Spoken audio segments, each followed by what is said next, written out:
Olá, eu sou o professor Diogo Comba, o Diogão da redação, de português e literatura também.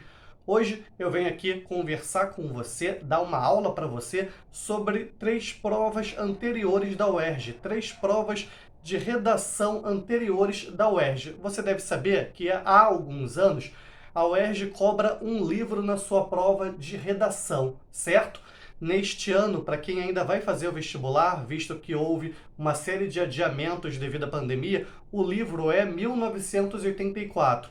Mas eu vou falar para você agora sobre 3 vestibulares anteriores, os livros que foram pedidos, vou te dar dicas de repertório, vou te dar dicas do que você poderia falar, do que você não poderia falar, para você conseguir entender muito bem essa dinâmica e depois a gente faz um vídeo aqui falando agora sim sobre a prova que vai vir aí, e que você vai ter que trabalhar o livro 1984 de George Orwell. Olha só a pronúncia, quase uma pronúncia britânica, certo? Então, a primeira prova que eu vou lembrar para você era uma que pedia a leitura de Vidas Secas, um clássico da literatura brasileira, uma obra de Graciliano Ramos, um escritor do modernismo brasileiro, autor, dentre outros livros, de um chamado Angústia, por exemplo, de um outro chamado São Bernardo. A gente via nos livros de Graciliano Ramos a crueza nas relações, as relações muitas vezes conturbadas e a influência que o meio tinha isso, a secura da caatinga do Nordeste brasileiro parecendo influir nessa secura das relações entre as pessoas, certo? Em Vidas Secas, isso é notável. Narra lá a família, o cotidiano de uma família que foge da seca meio que sem destino. Fabiano, sim, a Vitória, o menino mais novo, o menino mais velho e a cachorra baleia. Olha só isso, né? A gente já nota uma certa não identificação, uma identidade bastante conturbada, uma identidade bastante fluida, quando os meninos são chamados o tempo inteiro de menino mais novo e menino mais velho. Enquanto isso, a cachorra tinha um nome, a cadela tinha um nome, mas um nome um tanto quanto paradoxal para a situação, porque justamente cadela baleia. O Fabiano, em vários momentos do romance, ele diz, por exemplo, você é um bicho, Fabiano.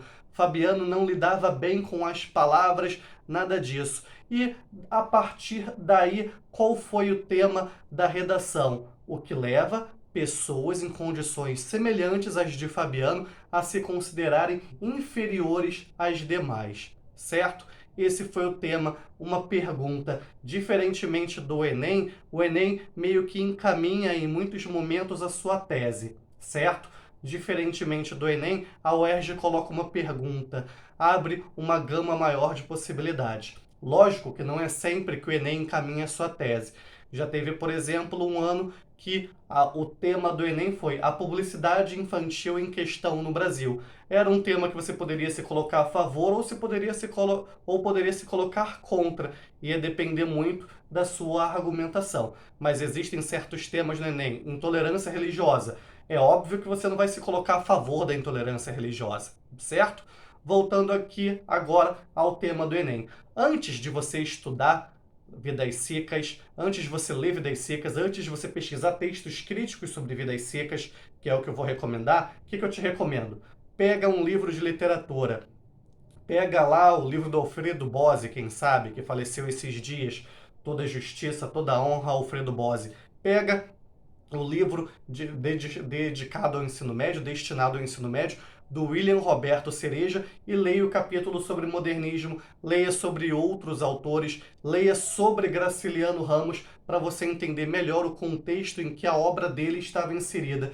Depois, leia Vidas Secas. É um romance muito intenso, é um romance muito forte, mas que você consegue ler, quem sabe, em uma tarde, um iniciozinho de noite. Não é um livro tão longo, tão extenso assim, certo? Então, um estudo prévio, depois a leitura atenta do romance, e uma outra coisa que eu vou indicar para você fazer. Terminou de fazer isso? Vai estar um pouco cansado?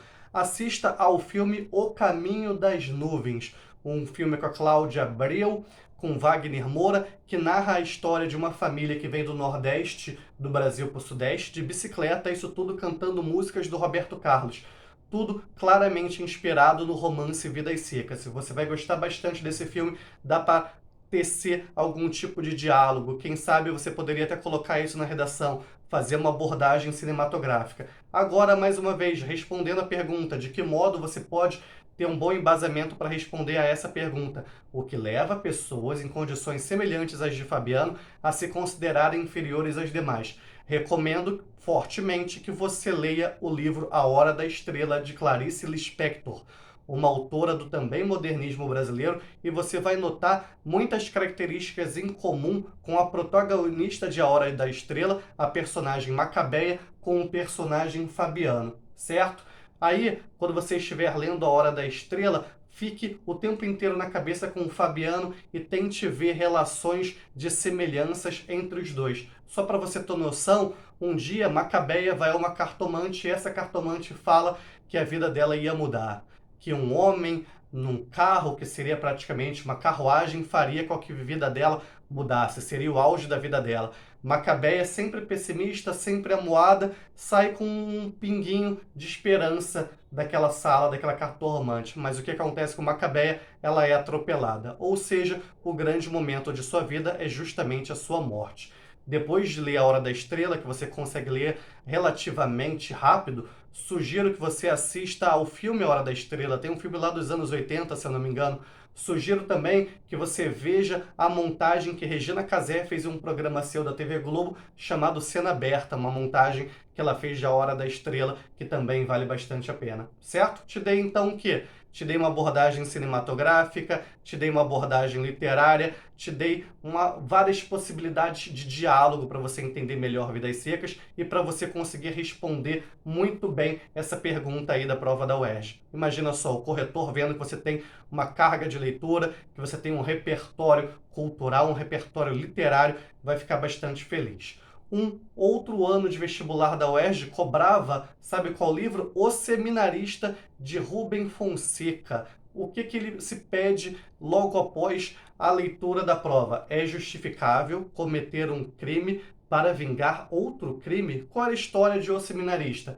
Era um matador de aluguel, mas que vê sua vida, vê seu cotidiano ser interrompido, ser bastante atrapalhado por um crime que mexe bastante com ele. Aí você pensa, poxa, de que modo eu posso trabalhar essa pergunta? Literatura contemporânea não tem tanto nos livros destinados ao ensino médio, não há tanto de teoria que eu possa ler. Pesquise outros contos do mesmo autor. Pesquise e leia o conto Passeio Noturno. Pesquise e leia o livro de contos Feliz Ano Novo. São livros fáceis de encontrar, de repente você pode pesquisar até na internet.